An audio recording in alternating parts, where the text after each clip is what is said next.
Bismillahirrahmanirrahim. Assalamualaikum warahmatullahi wabarakatuh.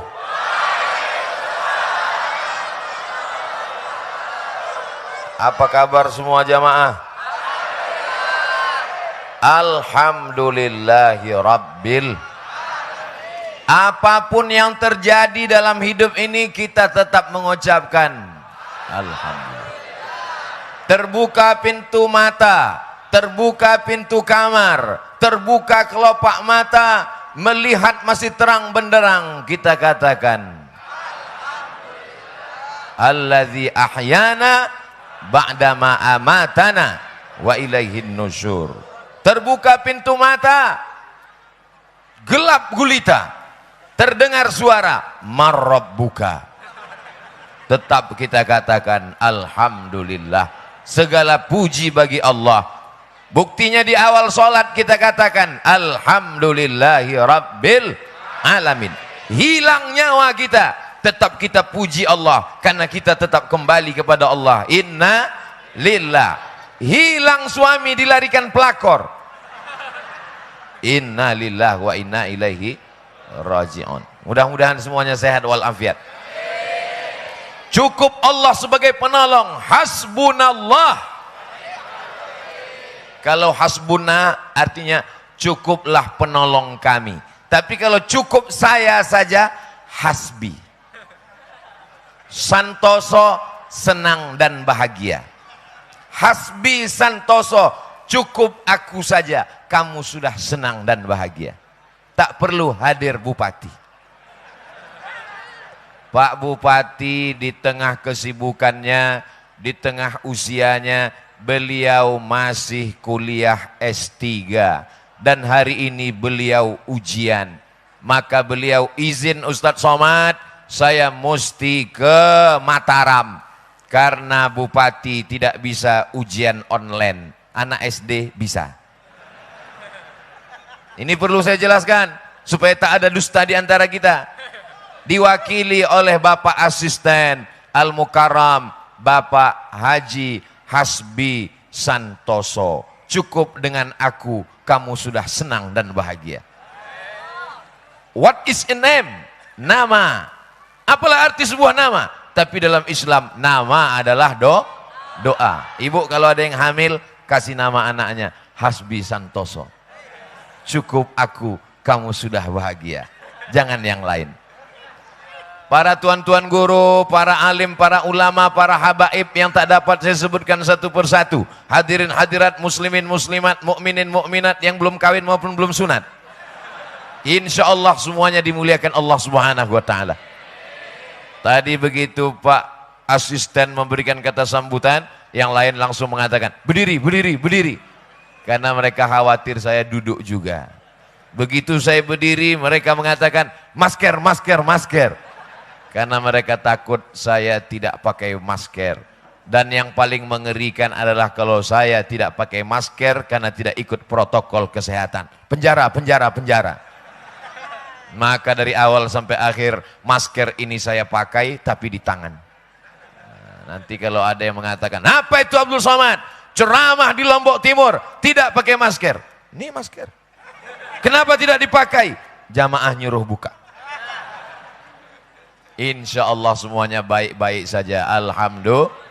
Saya sedang berada di Masjid Agung Al-Mujahidin, Lombok Timur, Selong. Hah? Selong. Oh, sama macam kabel. Kabel. Pas datang orang Medan, kabel, kabel kata dia. Selong. Insya Allah semuanya yang hadir ini mendapatkan pahala jihad fisabilillah. Man kharaja fi talabil ilmi, siapa yang keluar rumah dengan niat menuntut ilmu, fahuwa fisabilillah, maka dia mendapatkan pahala jihad fisabilillah hatta yarji'a, sampai dia pulang ke rumahnya mendapatkan jihad fisabilillah. Semua mata tertuju kepada saya. Saya sangka begitu. Rupanya ada juga mata yang tertuju kepada Masjid Agung Al-Mujahidin. Bagus ini. Bagi yang syuting tolong nampakkan ini. Biar supaya orang tahu bahwa saya sedang berada di Masjid Agung Al-Mujahidin Selong. Allahu Akbar.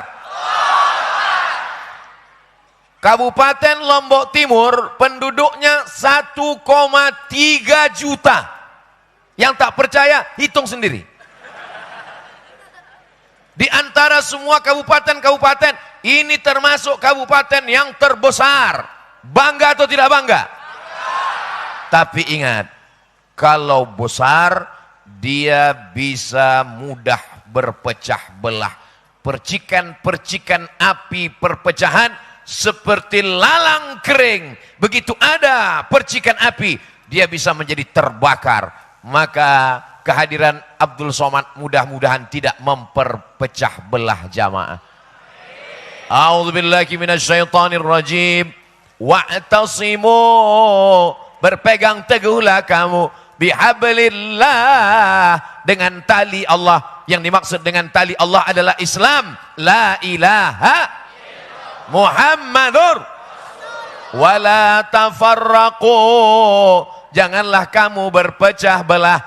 Nanti akan ada sekelompok orang yang membawakan dakwah pengajian, tapi isinya adalah pecah belah. Dari ujung rambut sampai ke ujung kaki, pecah belah isinya. Betul? Kata siapa? Dari mulai ujung kaki, ma asfalal ka'baini finnar, yang di bawah mata kaki maka tempatnya api neraka. Dari mulai ujung kaki sudah membawa perpecahan. Semua yang di bawah mata kaki neraka. Dulu kalau ketemu sama orang yang dilihat matanya, yang dilihat wajahnya, nanti masyarakat Lombok Timur mulai yang dilihat adalah mata kakinya. Kalau mata kakinya tertutup, masuk neraka. Abdul Somad penghuni neraka karena mata kakinya tertutup. Yang dipakai hanya satu hadis saja, ma asfalal ka'baini finnar. Siapa yang pakai celana panjang tertutup mata kaki, siapa yang pakai kain sarung tertutup mata kaki, siapa yang pakai jubah tertutup mata kaki, maka masuk neraka. Mudah-mudahan aliran itu belum sampai ke Lombok Timur. Di tempat saya sudah sampai. Malam-malam saya ditelepon sama kawan saya, sama-sama kuliah, sama-sama di IAIN tahun 1996. Assalamualaikum. Waalaikumsalam. Betul ini Ustaz Abdul Somad? Tidak salah lagi. Ada apa, Beb? Bantu. Apa masalahnya saudaraku? Keponakan saya sedang kelahi dengan bapaknya. Bapaknya siapa? Ya saudara saya. Kan keponakan saya. Apa sebabnya? Karena dia pulang ke rumah, habis ikut pengajian, semua celananya dia gunting.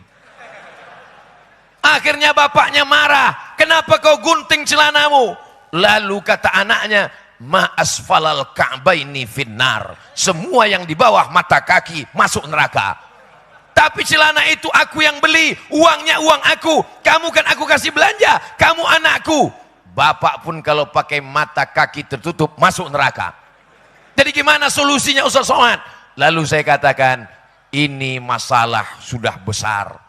Daripada terjadi pertumpahan darah, maka keponakanmu kamu tarik, bawa ke rumahmu. Jangan sampai mereka satu rumah, karena nanti si bapak merasa anaknya melawan, anak durhaka. Masa kaki celanaku mau kau atur juga? Si anak lagi semangatnya mengaji, menurut dia mau masuk surga adalah dengan cara memotong kaki celana bapaknya.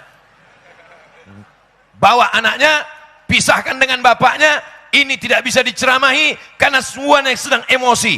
Jadi gimana? Insya Allah tenang. Kalau ada masalah, telepon saya. Alhamdulillah sudah 3 tahun nggak nelpon lagi. Berarti tak ada masalah. Karena biasanya orang nelpon saya kalau ada masalah. 911 emergency. Saudaraku yang dimuliakan Allah Subhanahu wa taala, masalah kaki celana ini bukan masalah baru. Ini masalah sudah lama. Ada hadis lain yang menjelaskannya. Yang masuk neraka itu yang mana? Man jarra thawbahu khuyala, orang yang memanjangkan jubah, memanjangkan kain, memanjangkan kaki celana, kalau diseret karena khuyala. Khuyala artinya angkuh dan sombong. Tapi kalau kaki celananya panjang, menutup mata kaki, tidak angkuh dan sombong, tidak apa-apa. Dijelaskan oleh hadis lain. Abu Hurairah, jubahnya menutup mata kaki. Bagaimana dengan aku ya Rasulullah? Kata Abu Bakar Siddiq. Abu Bakar Siddiq memakai jubah, menutup mata kaki. Bagaimana dengan aku ya Rasulullah? Kata Abu Bakar Siddiq. Apa jawab Nabi? Anta lasta minal khuyala. Kamu tidak sombong, maka tidak apa-apa. Makanya jangan mengambil satu hukum dari satu hadis. Gabungkan beberapa hadis. Maka datanglah Al-Hafiz Ibnu Hajar Al-Asqalani, Al-Hafiz Imam An-Nawawi, Hafiz Jalaluddin Abdurrahman As-Suyuti mengatakan, kalau mata kaki tertutup, kain, jubah, celana, kalau tidak sombong, maka hukumnya mubah, tidak apa-apa. Selesai masalah? Satpol PP penting tahu masalah ini. Polisi penting tahu masalah ini. TNI penting tahu masalah ini. Kenapa? Karena bisa saja terjadi dalam sholat berjamaah masjid. Allahu Akbar. Orang pertama dilihat dulu, dengar suara imamnya. Alhamdulillahi Rabbil Alamin. Sekarang dia tengok kaki celana imamnya. Penghuni neraka. Assalamualaikum warahmatullah. Assalamualaikum warahmatullah. Ya ahlan nar. Hei imam penghuni neraka. Imamnya emosi. Apa kau katakan? Kau belum lahir, aku sudah jadi imam. Sekarang jubahku lewat mata kaki. Kau katakan aku penghuni neraka. Ini untukmu. Datang Pak Kapolsek. Kata Pak Kapolsek, hadis yang mengatakan kaki celana, kaki jubah masuk neraka, hadisnya sahih. Ma asfalal ka'baini finnar. Tapi ada hadis satu lagi mengatakan yang masuk neraka adalah man jarra thawbahu khuyala. Kalau untuk angkuh dan sombong. Kata Imam Nawawi, kalau tidak angkuh dan sombong, tidak apa-apa. Imam dan makmum terpukau, kok bisa polisi tahu? Ternyata mereka habis mendengar ceramah Ustaz Abdul Somad di Masjid Al-Mujahidin Selong. Allahu Akbar. Allahu Akbar. Jamaah yang dimuliakan Allah Subhanahu wa taala, dari mulai ujung kaki sampai ujung kepala, apalagi jenggot. Uqsus syarib, potonglah kumis.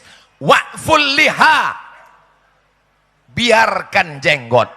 Potong kumis, biarkan jenggot. Maka dengan demikian membiarkan jenggot hukumnya wajib. Lawan dari wajib berarti haram. Maka mencukur jenggot hukumnya haram. Melakukan perbuatan haram terus menerus. Cukur jenggot, cukur jenggot, cukur jenggot, cukur jenggot. Berarti mencukur jenggot hukumnya haram. Orang yang terus cukur jenggot berarti fasik. Orang yang fasik tidak dapat hidayah, tidak boleh jadi imam, tidak boleh ceramah. Kalau dia ceramah tidak boleh didengar. Ustaz Somad tidak berjenggot. Padahal hadis itu ada kronologisnya.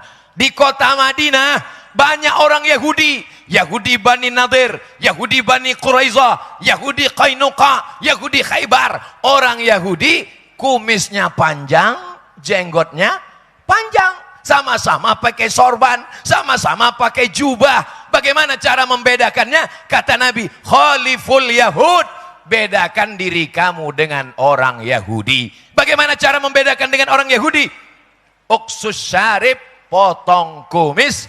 Wa'ful liha, biarkan jenggot. Karena orang Yahudi kumisnya panjang, jenggotnya panjang.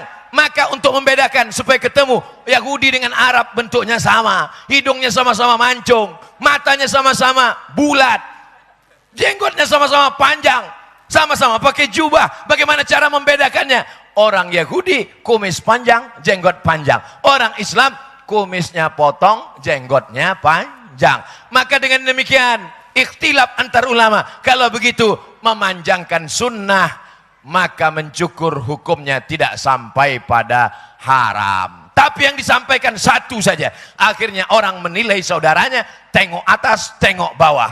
Pandang ke bawah, kaki celana, pandang ke atas, jenggot. Abdul Somad kena 2 pasal. Pasal 1 kena, pasal 2 kena. Tinggalkan Abdul Somad karena dia bukan Ustadz Ahlus Sunnah, dia adalah UAS, Ustadz Ahli Syubhat. Kiamat dunia ini saudaraku. Alhamdulillah, rupa-rupanya di Lombok Timur belum sampai. Diceramahkan supaya kita waspada sebelum COVID datang.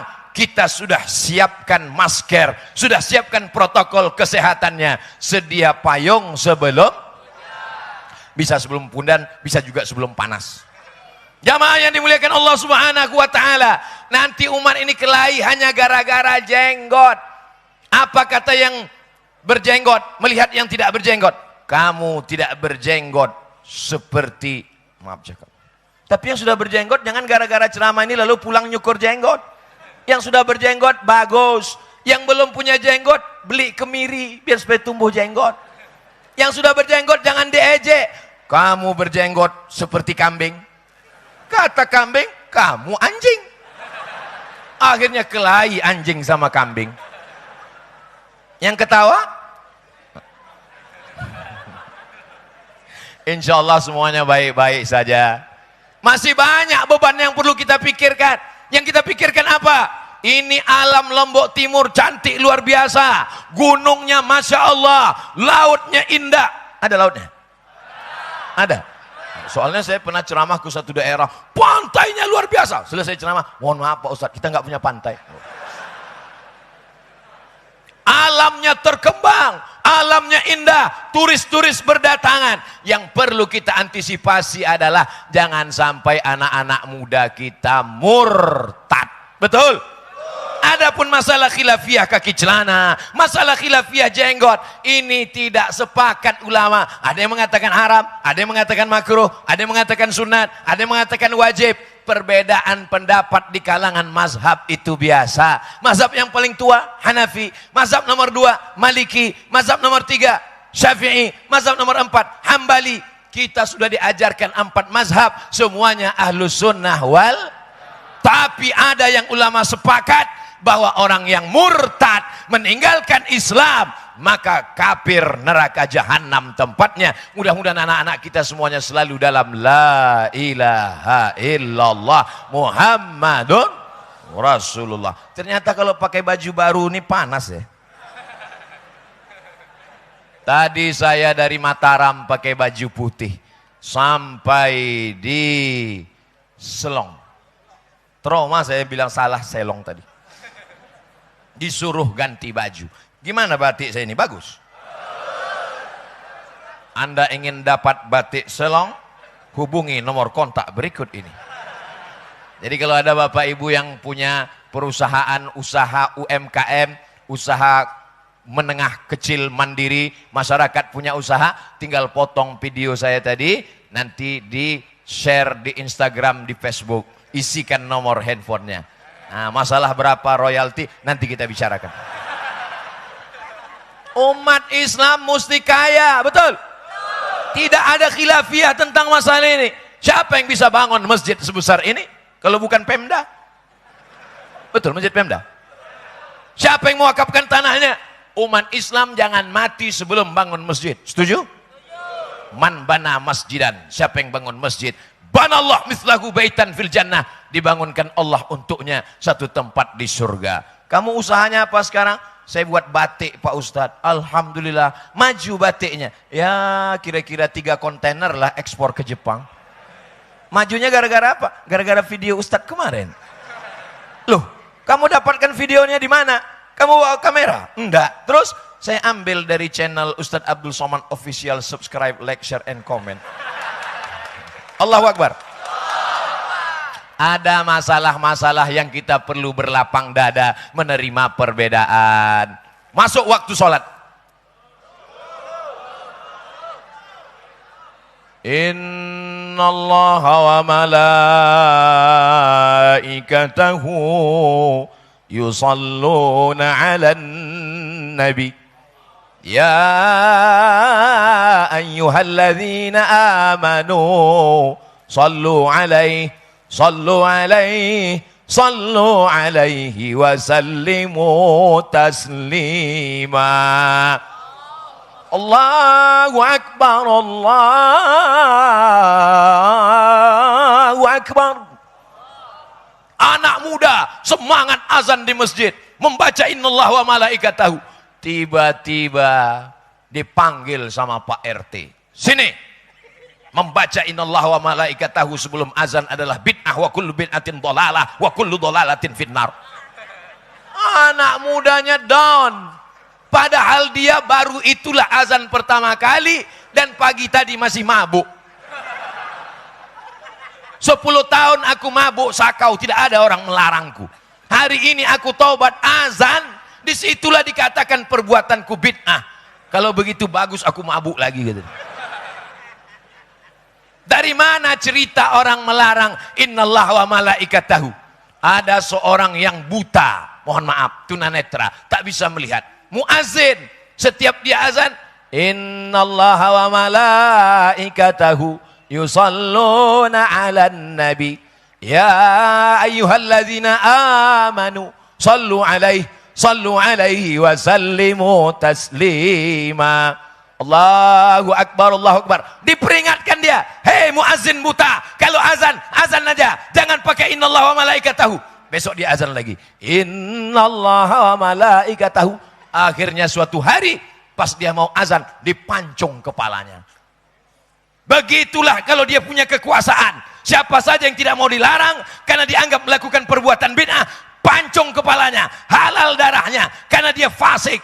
Cerita ini dapat Abdul Somad dari mana? Dari satu buku judulnya Fitnatul Wahhabiyah, ditulis oleh Syekh Ahmad Zaini Dahlan, mufti mazhab Syafi'i dari kota Makkah Al-Mukarramah. Silakan download di www.google.com. Cari gambarnya. Syekh Ahmad, saya ajarkan gimana cara menulis.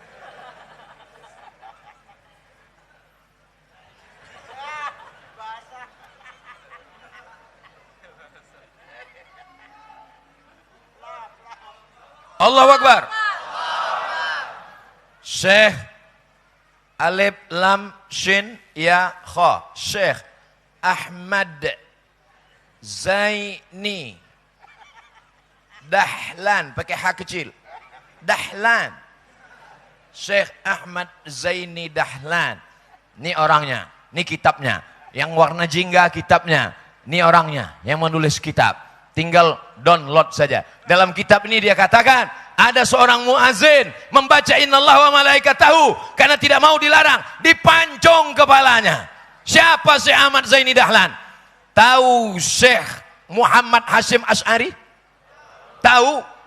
Syekh Muhammad Hasyim Asy'ari mengambil sanad hadis Sahih Bukhari dari Syekh Mahfuz At-Tirmidzi. Syekh Muhammad Hasyim Asy'ari mengambil hadis dari Syekh Mahfuz At-Tirmidzi di Masjidil Haram. Syekh Mahfuz At-Tirmidzi mengambil hadis dari Syekh Bakri Syato. Syekh Bakri Syato mengambil hadis dari Syekh Ahmad Zaini Dahlan. Catat, ingat, karena akan masuk ujian semester.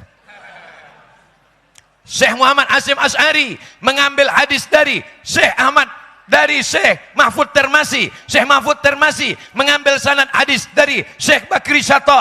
Syekh Bakri Syato mengambil sanad hadis dari Syekh Ahmad Zaini Dahlan. Sahih Bukhari, Sahih Muslim, Muwatta Malik, sanad-sanad kitab hadis ada di kepalanya. Beliau terpercaya, beliaulah yang menulis kitab ini, bahwa ada muazin membaca innallaha wa malaikatahu, dipancung kepalanya. Orang Lombok Timur ada yang azan membaca innallaha wa malaikatahu?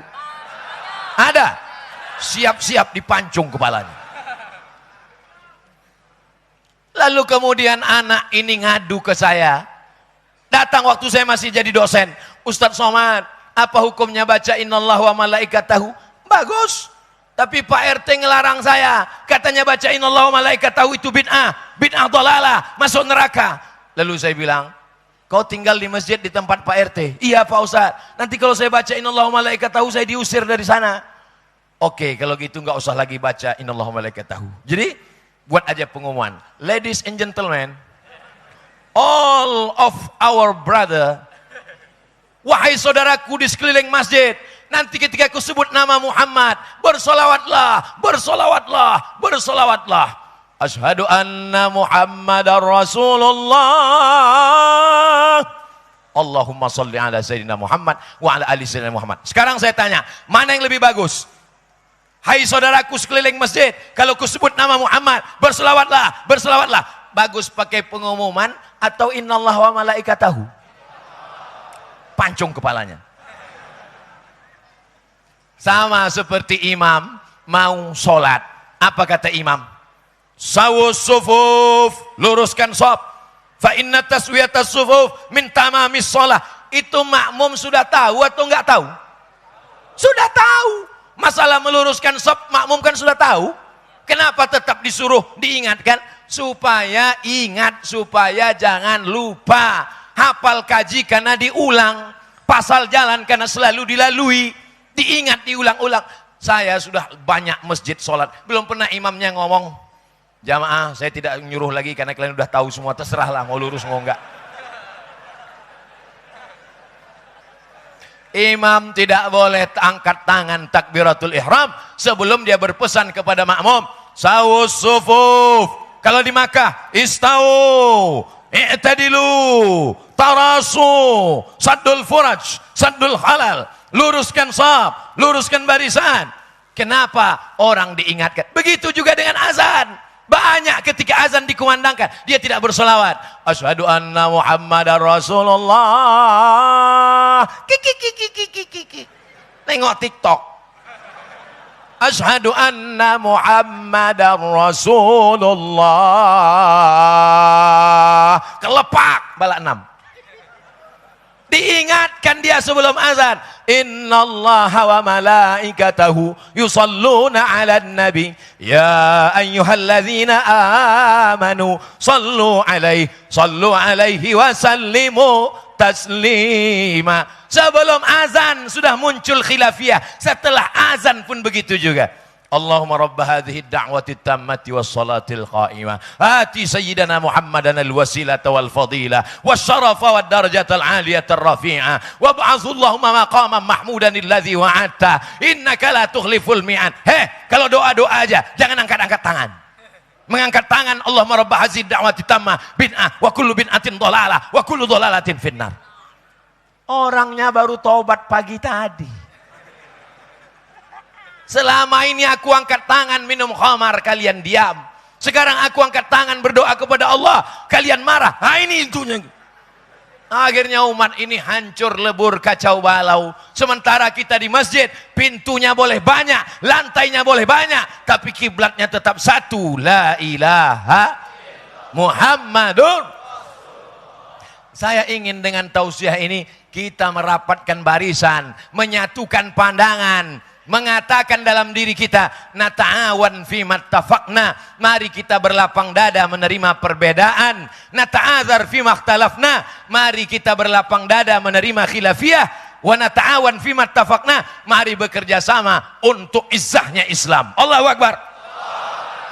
La tanaza'u, jangan kelahi, fatabshalu, kamu akan gagal, wa tazhaba rihukum, kamu akan kehilangan semangat. Masalah ngangkat tangan waktu berdoa, innallaha hayyun karimun, Allah maha mulia, Allah maha dermawan, yastahyi, Allah malu melihat seorang hamba mengangkat tangannya kemudian ayyaruddahuma sifran, kembali tangannya dalam keadaan kosong. Allahumma rabb hadhihi ad-da'wati at-tammah was-salatil qa'imah ati sayyidina Muhammadanil wasilata wal fadilah wasyarafa wad darajatal 'aliyatar rafi'ah wa ba'athu Allahumma maqaman mahmudanil ladzi wa'adta. Bagi yang hafal, bagi yang enggak hafal baru tobat, gerak-gerakkan aja mulut. Innaka la tukhliful mi'ad, mengusapkan tangan ke wajah. Kalau doa-doa aja jangan usapkan tangan ke wajah. Hadis mengusapkan ke wajah itu adalah hadisnya dhaif. Hadis dhaif tak bisa dijadikan sebagai amal. Susah betul beramal ini. Aku sudah bersyahadat, aku sudah tobat, kau permasalahkan kaki celanaku. Aku sudah bertobat, aku sudah ke masjid, kau permasalahkan jenggotku. Jenggotku sudah kubuat panjang, kaki celanaku sudah kugunting. Kau permasalahkan lagi innallaha wa malaikatahu.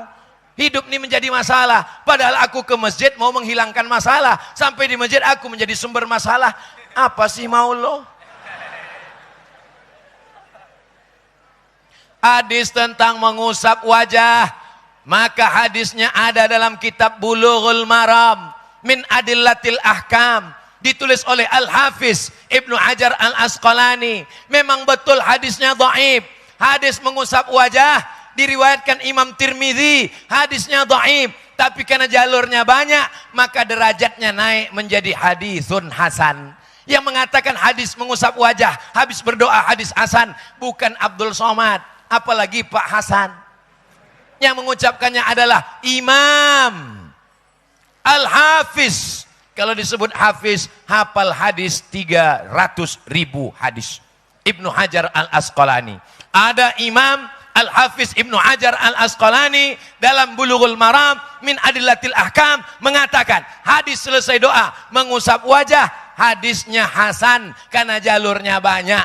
Lalu ada orang yang hafal hadis cuma 3, itu pun kalau laptopnya hidup. Dia katakan hadis mengusap wajah dhaif, tidak bisa dipakai. Sekarang saya tanya, masyarakat Selong mau pakai yang Ibnu Hajar Al-Asqalani 300.000 hadis atau yang hadis 3 laptop hidup? Kalau saya tidak mau ngajak Bapak Ibu ikut saya pakai Imam Ibnu Hajar Al-Asqalani. Saya lebih yakin ilmu dia, maka saya selesai berdoa, saya baca innaka la tukhliful mi'ad. Kenapa mengusap wajah? Karena ketika kita mengangkat tangan maka turun rahmat dan barokah. Rahmat barokah itu kita usapkan ke wajah. Banyak orang bertanya, Ustadz pakai apa kok glowing? Katanya. Ustadz pakai jus kacang kedelai ya? Enggak. Tapi jangan kita terlalu sombong mengatakan ini bekas air wudhu. Oh, jadi kau sangka aku tayamum selama ini? Rahmat dan barokah ketika kita angkat tangan, tapi jangan memahaminya secara tekstual.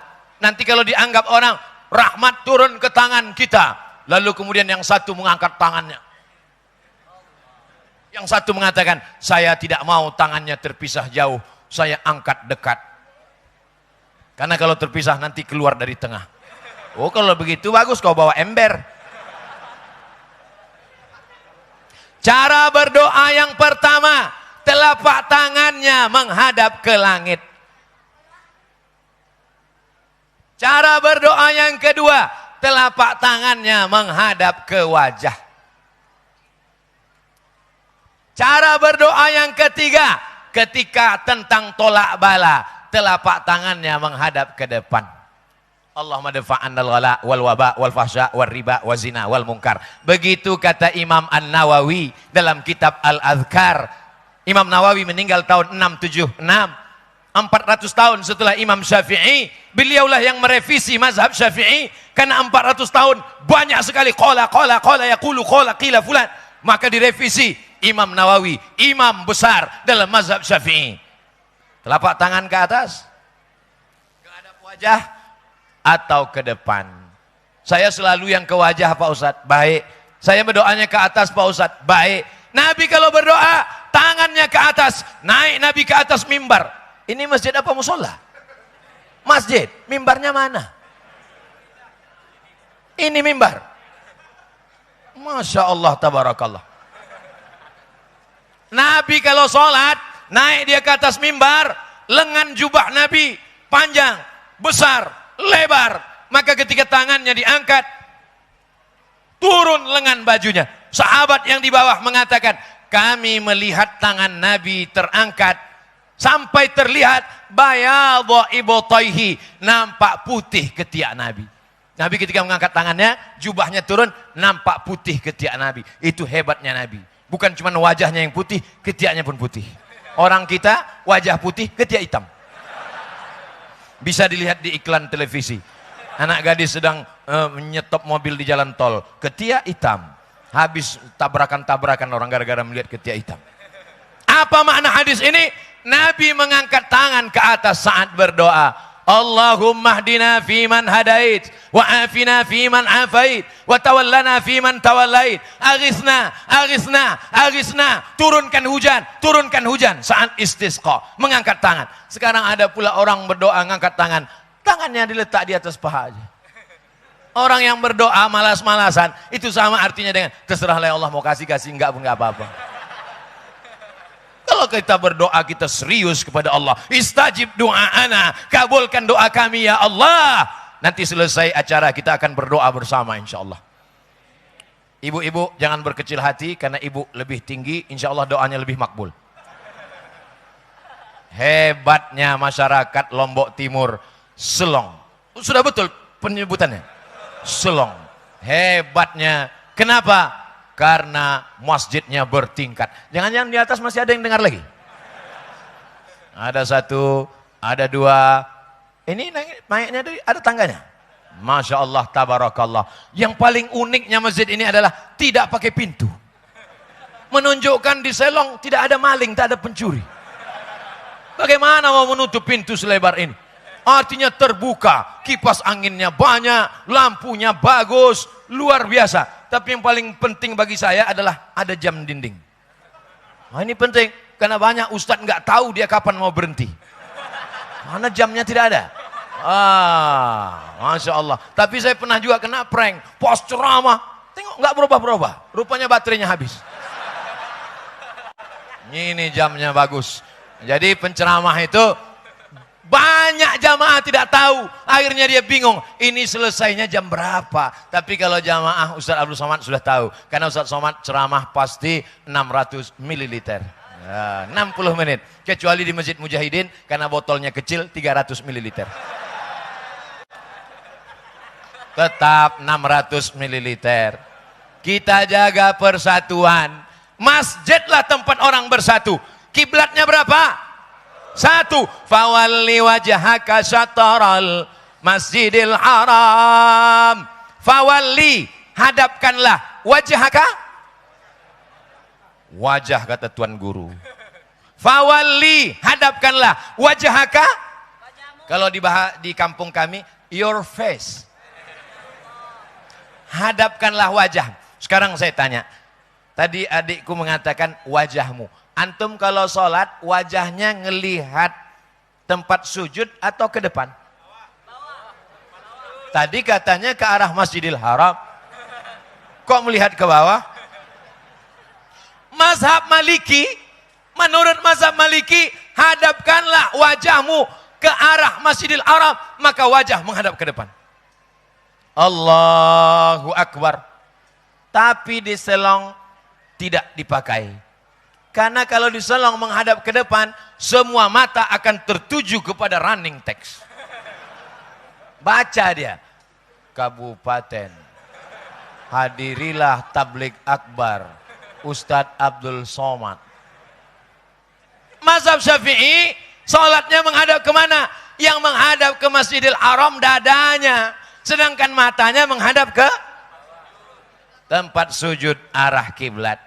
Padahal bunyi ayatnya, fawalli wajhaka, hadapkanlah wajahmu syatral masjidil haram, ke arah Masjidil Haram. Lihat, tentang satu ayat pun ulama ikhtilaf. Mazhab Syafi'i wajahnya menghadap ke arah tempat sujud, tapi ketika menghadap ke depan, dadanya menghadap ke arah kiblat. Kenapa matanya melihat tempat sujud? Supaya tidak berpikir macam-macam. Apalagi sekarang orang pakai baju macam-macam. Kalau sempatlah saya sholat maghrib nanti, makmum di depan, matanya melihat baju saya. Langsung dia terpikir, berapalah harga batik Ustaz Somad ini? Apalagi nanti 2023, 2024, sholat di masjid, matanya menghadap ke depan, tertulis di belakang, coblos nomor. Apalagi anak-anak muda ini, kadang pakai baju kaos, seenaknya saja, membuat tulisan-tulisan, tanpa dia pikirkan orang yang membaca. Iya kalau bacanya di tanah lapang, kalau bacanya di masjid, pas lagi sholat, tertulis, hidup sudah susah, jangan bikin susah. Makmumnya di belakang, datang hari Jumat, dengan gagahnya datang hari Jumat, Terlambat pula itu. Sudah terlambat, bukannya malu sholat di samping, langsung ke tengah. Khutbah, khotib ceramah. Dia mau menunjukkan tentang hadis. Bahwa Nabi pernah khutbah, ada orang masuk masjid, disuruh berdiri sholat. Maka dia pun berdiri sholat di depan orang yang sedang duduk. Allahu Akbar. Tertulis di baju kaosnya, emang masalah buat lo? Jamaah yang dimuliakan Allah Subhanahu wa taala, kita sudah datang terlambat. Kita tahu bahwa hadis itu sahih, idza dakhala ahadukumul masjid fala yajlis hatta yusalli rak'ataini. Bahwa Nabi pernah sedang khutbah hari Jumat, dia sedang khutbah, dia suruh orang itu berdiri. Maka carilah tempat di samping sholat 2 rakaat. Habis itu dengarkan khutbah. Ada pula orang ingin menunjukkan dirinya bahwa dia tahu hadis itu. Akhirnya dia sholat. Allahu Akbar. Sampai khatib selesai. Barakallahu li walakum. Dia belum juga selesai. Rakaat pertama Yasin. Ada perasaan. Ada fikih aturan. Wajib, sunat, rukun, syarat, sunat muakkad. Tapi di sana juga ada akhlak, ada etika, ada moral, ada saatnya kita harga mati, tidak boleh ditawar. La ilaha Muhammadun Rasulullah. Tapi masalah-masalah khilafiyah bukan satu pendapat ulama. Alhamdulillah, masyarakat Lombok Timur, masyarakat Nusa Tenggara Barat, mereka sudah diajarkan tentang ikhtilaf mazhab. Sehingga nanti kalau ada orang mengatakan, ini salah, mereka tinggal jawab, ente aja kurang piknik. Ini nggak betul. Ente aja baru baca 1 buku. Bacalah banyak buku. Maka yang paling banyak membaca buku adalah kutu. Maka disebut dengan kutu. Jangan sampai buku kita cuma dibaca kutu. Kita yang membacanya. Kajian sholat maghrib ke isya. Hari Senin malam Selasa, kajian fikih. Fikihnya apa? Fikih 4 mazhab. Usolli fardol maghribi salasa rakaatin adaan ma'muman lillahi ta'ala. Allahu Akbar. Bid'ah. Karena Nabi tidak pernah melafazkan niat. Padahal kalau dia mau baca sedikit saja, Nabi pernah melafazkan niat waktu kurban. Allahumma haza minka walaka. Aku baca namamu ya Allah. Aku sembelih kurban dari engkau untuk engkau. Allahumma taqabbal min Muhammad wa ali Muhammad. Terimalah kurban Muhammad dan keluarga Muhammad. Nabi pernah melafazkan niat dalam ibadah lain. Ibadah yang mana? Dalam ibadah haji, labbaik Allahumma hajja, labbaik Allahumma umrah. Nabi pernah menyebutkan, sahabat pernah melafazkan niat, Nabi tidak marah saat haji. Apa kata sahabat? Labbaik Allahumma syubrumah, labbaik Allahumma syubrumah, labbaik Allahumma syubrumah. Nabi tanya, syubrumah itu siapa? Syubrumah saudaraku ya Rasulullah. Kau menghajikan saudaramu? Iya. Kamu sudah haji? Belum. Hajikan dulu dirimu, baru hajikan syubrumah. Begitu hebatnya Nabi. Begitu hebatnya orang zaman Nabi. Menghajikan saudaranya sampai lupa dia belum haji. Orang sekarang bolak-balik haji sampai lupa saudaranya tidak makan. Betul? Jangan ngaku. Quran yang kita baca sama enggak dengan Quran yang dibaca oleh Nabi dan sahabat Nabi? Sama. Hadis yang disampaikan Ustaz Abdul Somad sama enggak dengan hadis yang dibaca oleh Nabi dan sahabat Nabi? Sama. Bedanya adalah perasaan persaudaraan kita. Tapi alhamdulillah hari ini berbagai macam ormas datang. Nahdlatul Ulama ada, Nahdlatul Wathon ada, Muhammadiyah ada. Kita bersama dalam bingkai Ahlus Sunnah wal Jamaah. Ahlus Sunnah berdasarkan sunnah Rasulullah sallallahu alaihi wasallam. Baca fikih perbandingan mazhab.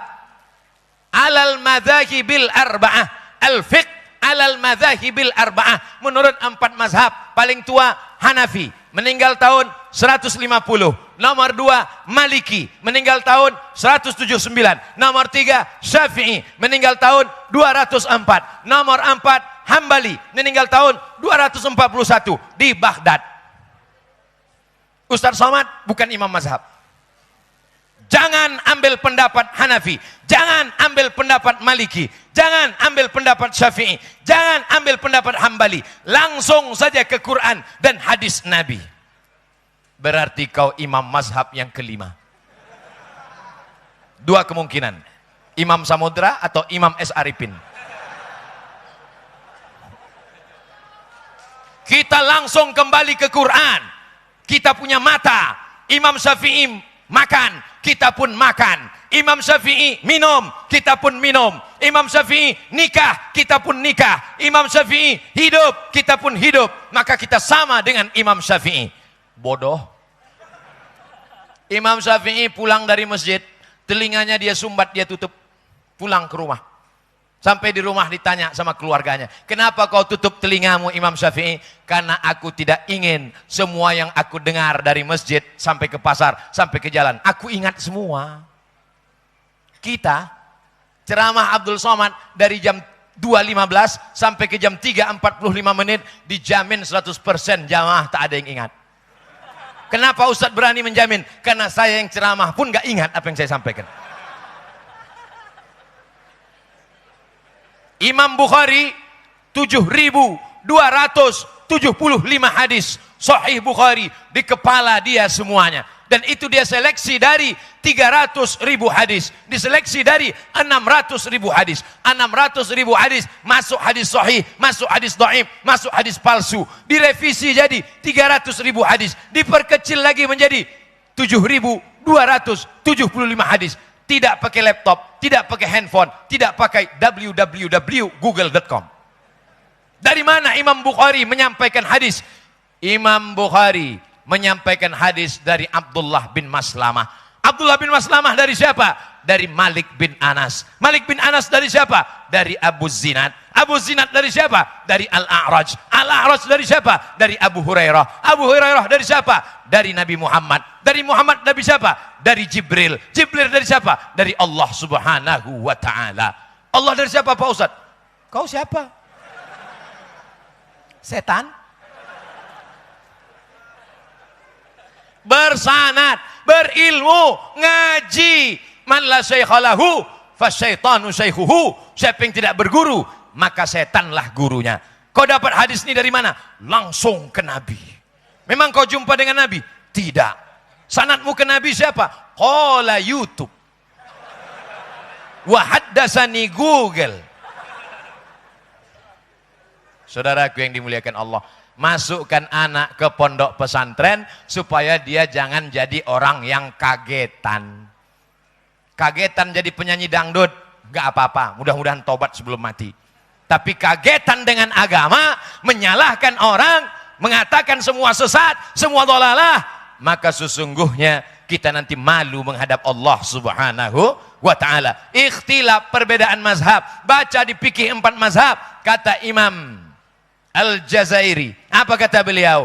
Menurut mazhab Maliki, melafazkan niat itu laisa bimasyru', tidak disyariatkan. Menurut mazhab Hambali, melafazkan niat usolli fardal maghribi salasa raka'atin adaan makmuman bid'ah. Tapi belum titik, masih koma. Bahayanya ustadz tukang khitan jadi ustadz, semua disunatnya, kitab pun dipotongnya juga. Masih koma, ujungnya apa? Illa lidaf'il waswasah, kecuali untuk menolak waswasah. Habis dari kantor, wuduknya mau cepat-cepat, masbuk terlambat, langsung masuk Masjid Al-Mujahidin. Allahu Akbar. Ini sholat zuhur apa asar ya? Asar aja lah.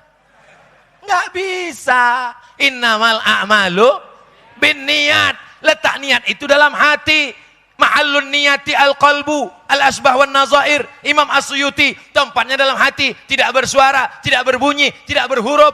Lalu yang diungkapkan di mulut itu apa? Menguatkan hati. Salatnya apa? Maghrib, usolli fardal maghribi. Berapa rakaat? Salasa rakaatin. Ada apa qadha? Adaan. Jadi imam apa makmum? Makmuman lillahi ta'ala. Allahu Akbar, supaya hatinya jangan berkata-kata. Allahu Akbar. Maghrib apa isya? Allahu Akbar. Jadi imam apa jadi makmum? Allahu Akbar. Jamaah apa qasar? Allahu Akbar. Hatinya berkata-kata. Apalagi sholatnya habis ngeliat handphone. Bunyi apa tadi? Habis waktu. Allahu Akbar. Yang satu berdoa, Allahu Akbar kabira walhamdulillahi katsira wa subhanallahi bukratan wa asila. Yang satu lagi baca, Allahumma ba'id baini wa baina khotoyaya kama ba'atta bainal masyriqi wal maghrib. Masing-masing bangga dengan doanya. Yang Allahumma ba'id dia perdengarkan ke sebelah, Allahumma ba'id baini wa baina khotoyaya. Yang Allahu Akbar kabirah mengatakan Allahu Akbar kabirah. Yang Allahumma ba'id mengatakan Nabi seumur hidup tidak pernah baca Allahu Akbar kabirah. Lalu kemudian yang Allahu Akbar kabirah mengatakan ketika Nabi sedang sholat, tiba-tiba Nabi mendengar makmum berkata Allahu Akbar kabirah walhamdulillahi katsira wa subhanallahi bukratan wa asila. Selesai sholat Nabi bertanya, siapa yang membaca doa tadi? Ana ya Rasulullah. Apa kata Nabi? Terbuka pintu-pintu langit karena doa yang kau baca. Hadis itu diriwayatkan oleh anak Umar bin Khattab, Abdullah bin Amr bin Umar bin Khattab. Maka sejak mendengar itu, Umar bin Khattab tidak pernah meninggalkan Allahu Akbar kabira. Allahu Akbar kabira, baik. Allahumma ba'id baini wa baina khotoyaya, baik. Yang tak baik, dua orang yang kelahi gara-gara iftitah. Preman yang baru tobat di tengah mendengar Allahumma ba'id, mendengar Allahu Akbar kabira, dia di tengah, aku belum hafal dua-duanya. Saudaraku yang dimuliakan Allah, padahal tentang iftitah banyak sekali. Allahu Akbar kabira walhamdulillahi katsira wa subhanallahi bukratan wa asila. Satu iftitah, tambah iftitah satu lagi, wajjahtu wajhiya lilladzi fatara samawati wal arda hanifan musliman wa ma ana minal musyrikin. Inna salati wa nusuki wa mahyaya wa mamati lillahi rabbil alamin la syarika lahu wa bidzalika umirtu wa ana minal muslimin. Itu yang ditulis dalam kitab-kitab Syafi'iyah. Dalam hadis yang lain, Allahumma ba'id baini wa baina khotoyaya kama ba'adta bainal masyriq wal maghrib. Untuk lengkapnya lihat buku 99 tanya jawab salat ditulis oleh Abdul Somad LCMA. Oh, ujung-ujungnya jual buku. Bukunya bisa di-download gratis, tinggal tulis saja dalam bentuk PDF. Mau dicetak, bagikan ke jamaah masjid gratis, boleh. Kami jual Pak Ustadz, jangan. Kalau kami bagikan kepada jamaah Pak Ustadz, bagus. Rencana saya mau bagi ke jamaah Pak Ustadz, terus di sampulnya ditulis, jangan lupa coblos nomor, jangan. Jamaah yang dimuliakan Allah Subhanahu wa taala, dengan ngaji hati menjadi lapang menerima perbedaan. Teruskan. Dengan ngaji hati kita menjadi lapang melihat saudara kita berbeda karena mereka tetap saudara kita. Silakan. Tapi dengan ngaji kita menjadi mencaci maki, sumpah serapah, membid'ahkan, mengkafirkan, memfasikkan. Ingat, sibabul muslimi fusuqun wa qitaluhu kufrun. Mencaci maki saudaramu seiman bisa menyebabkan engkau menjadi fasik. Yudillu bihi katsira wa yahdi bihi katsira wa ma yudillu bihi illal fasiqin. Ada orang yang disesatkan Allah. Siapa? Orang yang fasik. Di antara penyebab fasik adalah orang yang selalu mencaci maki saudaranya. Jangan sampai habiskan energi kita untuk membenci saudara kita, yang satu masjid dengan kita, yang satu kampung dengan kita, yang satu akidah dengan kita. Sampai tak ada lagi energi untuk mencaci maki setan dan iblis. Sampai iblis heran. Lalu aku, kata iblis. Kau nggak benci sama aku, kata iblis. Lalu kita bersaudara selama ini, kata iblis. Semua ini adalah saudaraku. Ini semua saudara Abdul Somad. Kalau Abdul Somad meninggal, maukah Bapak Ibu jamaah Masjid Al-Mujahidin mengirimkan Al-Fatihah untuk Somad di Riau? Saya nggak mau Pak Ustadz. Kenapa? Karena Fatihah belum tentu sampai. Khilafiyah. Andai kau mengatakan Fatihah tidak sampai, kau tetap mendoakan Allahumma firlahu warhamhu wa'afihi. Kalau berdebat masalah, suatu masalah khilafiyah mengandalkan suara, maka yang menang Abdul Somad karena suara dia paling kuat. Kalau berdebat mengandalkan dalil, maka semua orang baca kitab, semua orang punya dalil. Tapi kita punya kode etik. Bagi yang meyakini bacaan Quran sampai untuk orang meninggal, silakan. Bagi yang meyakini tidak sampai, silakan. Karena orang mati tidak pernah kirim kabar. Nabi lewat di suatu makam, lalu Nabi ambil pelepah korma. Nabi ambil pelepah korma, Nabi tusukkan di makam. Nabi ambil pelepah korma, fasaqqahu nisfain, Nabi belah dua, Nabi tusukkan di makam. Sahabat heran, mahadza ya Rasulullah, ada apa ini ya Rasulullah? Kenapa kau tancapkan di makam? La'allallaha an yukhaffifa 'adzabahuma ma lam yaibasa. Pelepah korma ini bertasbih. Tasbih yang dibaca pelepah korma sampai kepada orang yang meninggal dunia. Mudah-mudahan tasbihnya meringankan azabnya. Hadis ini ada dalam Sahih Muslim.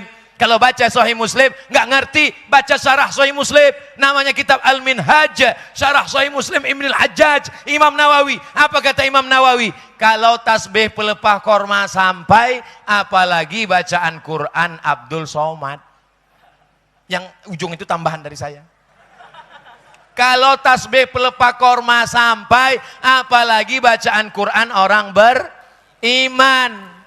Ibnu Taimiyah dalam kitab Majmu' Fatawa, apa kata beliau? Bacaan Quran untuk orang meninggal dunia sampai. Imam Ibnu Taimiyah punya murid namanya Imam Ibnu Qayyim Al-Jauziyah, nama kitabnya Ar-Ruh, diterjemahkan ke bahasa Indonesia 3 huruf, R-O-H, roh. Apa kata beliau? Bacaan Quran untuk orang meninggal dunia sampai. Dia ambil riwayat dari anak Umar bin Khattab, namanya Abdullah bin Umar bin Khattab, berpesan, kalau aku meninggal dunia, bacakan di atas kuburku pangkal Al-Baqarah dan ujung Al-Baqarah. Alif Lam Mim.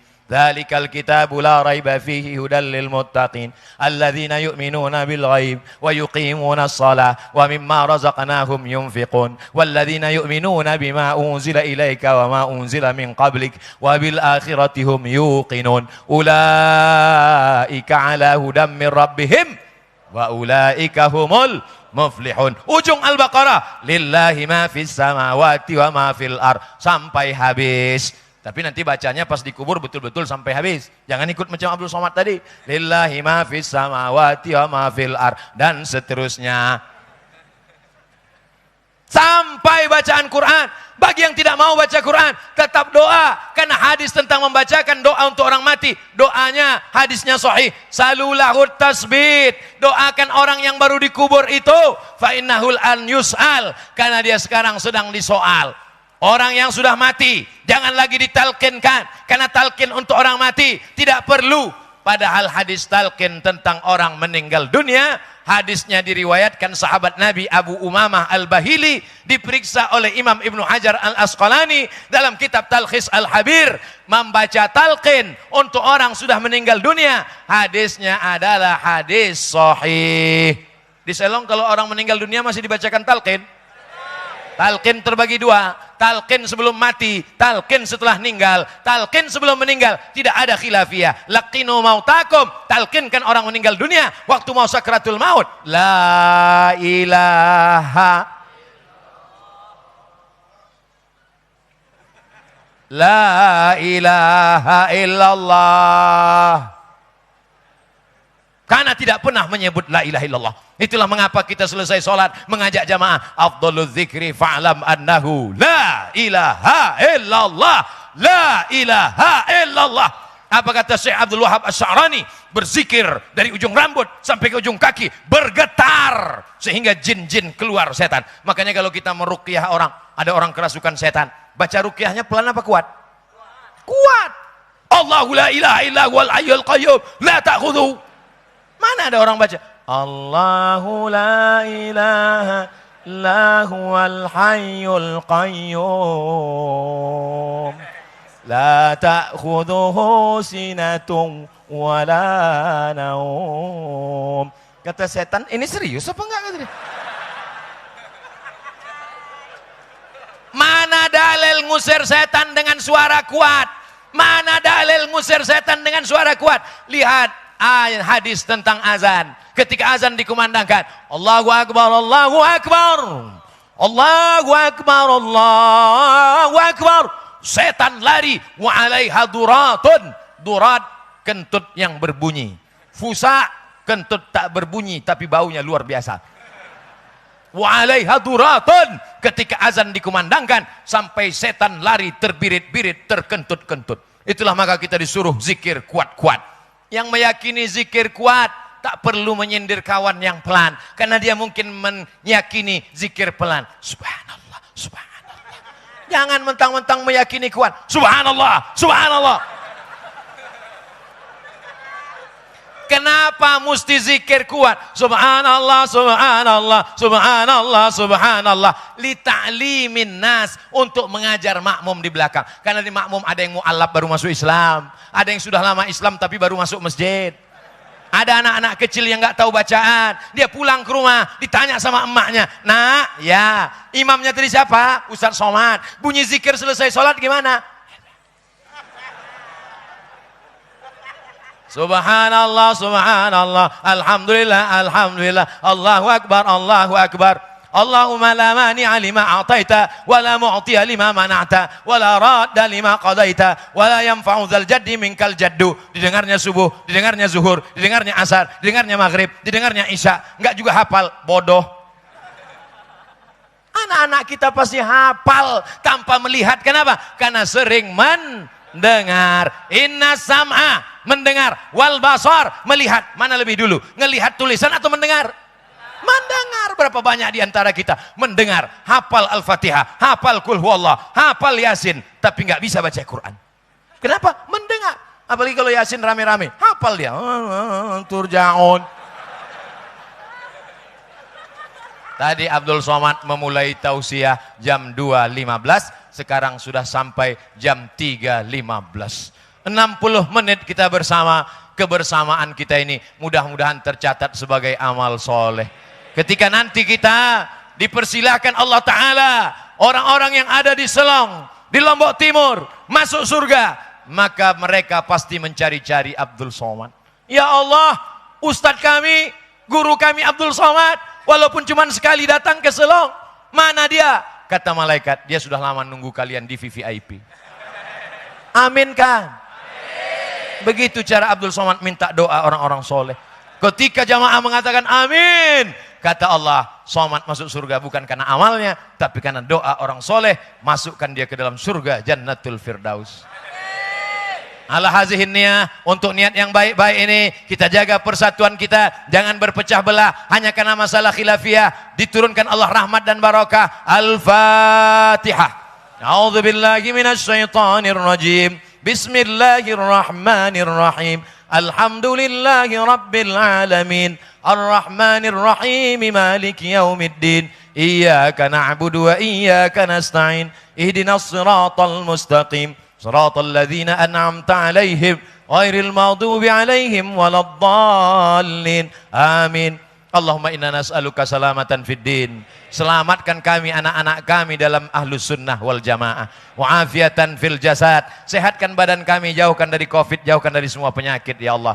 Wa ziyadatan fil ilmi. Tambahkan ilmu kami supaya benar amal kami menurut Quran dan sunnah. Wa barakatan fil rizqi. Berkahi rezeki kami supaya kami dapat berwakaf, berzakat, berinfak dan bersedekah. Wa taubatan qablal maut. Berikan kami taubat sebelum mati. Wa rahmatan indal maut. Curahkan rahmat ketika mati. Wa maghfiratan ba'dal maut. Berikan ampunan sesudah mati. Allahumma hawwin alaina fi sakaratil maut. Ringankan kami waktu melewati sakaratul maut ya Allah. Wan najata minan nar. Selamatkan kami dari api neraka. Wal afwa indal hisab. Maafkan kami ketika segala amal kami dihisab. Rabbana hablana minas salihin. Jadikan anak kami anak-anak yang saleh dan salihah. Rabbana hablana min azwajina wa zurriyatina qurrata a'yun. Jadikan pasangan hidup kami, anak cucu kami orang-orang yang sejuk dipandang mata. Waj'alna lil muttaqina imama. Jadikan kami menjadi pemimpin bagi orang yang bertakwa. Allahumma dafa'annal ghala wal waba wal fahsya wal riba wal zina wal munkar. Selamatkan Lombok Timur dari malapetaka, bencana, musibah, riba, zina, narkoba, perbuatan keji dan mungkar. Allahumma khtim lana bi husnil khatimah wa la takhtim alaina bi su'il khatimah. Allahumma ja'al akhir kalamina, jadikan akhir kalam kami ketika ajal kami sampai, yang terakhir keluar dari mulut kami dan anak cucu kami sampai hari kiamat, la ilaha illallah Muhammadur Rasulullah sallallahu alaihi wasallam. Rabbana atina fid dunya hasanah wa fil akhirati hasanah wa qina adzabannar. Wa sallallahu ala sayyidina Muhammad wa ala alihi wa sahbihi wasallam. Walhamdulillahi rabbil alamin. Taqabbalallahu minkum minna wa minkum taqabbal ya karim. Terima kasih segala perhatian. Mohon maaf segala kesilapan dan kekhilafan. Tunjukkan Islam agama yang tertib dan bersih. Buang sampah pada tempatnya. Salat berjamaah. Aqulu qauli hadza astaghfirullah li wa lakum. Wassalamualaikum warahmatullahi wabarakatuh.